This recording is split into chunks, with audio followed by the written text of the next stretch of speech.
Usum halodo teh keur mejehna entak-entakan. Jujukutan mah kabeh geus gararing. Komo solokan jeung balong anu leutik mah dicerea anu saraat teh. Hiji poe ampir-ampiran sapoe jeput sakadang pucan teh teu manggihan dahareun. Beuteungna teh geus lapareun. Tengah haja pas rek balik teh mapai-mapai solokan garing. Tapi ari basa ditingali teh geuningan aya situ anu caina pinuh keneh.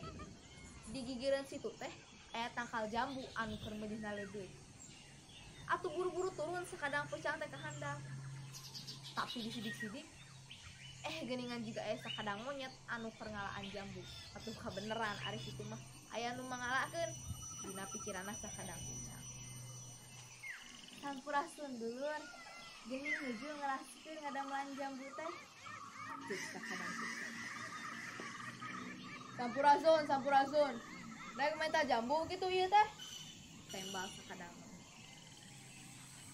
Sumuhun kitu ti sobat. Sing kuring teh hayang dialungan jambu dua sisi mah. Ceuk sakadang pucang. Dular dulur, sobat sibut. Jeung make aku dulur sagala. Dewek mah teu boga dulur siga si laing. Lamun sakirana hayang jambu mah teh kueh tah ngala sorangan. Tembal sakadang. Sakadang pucang teh ngomong deui. Apanan upami sing kuring naik mah? Si sobat ge ningali, sing kuring mah teu tiasa pangalungkeun atuh hiji.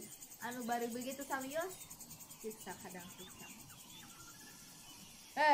Lamun sakirana teh bisa naik, tah nu diharandap aya, jig parulungan, pek bawa anjing.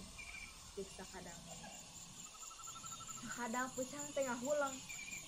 Kudu gitu ngomong make cara gariha ka makhluk kos kieu.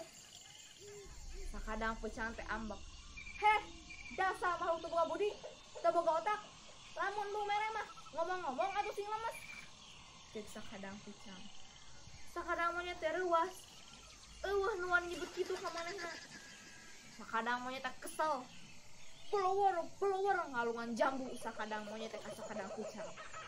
Sakadang pucang teh ajel-ajelengan bari moyokan deui. An sakitu kumaha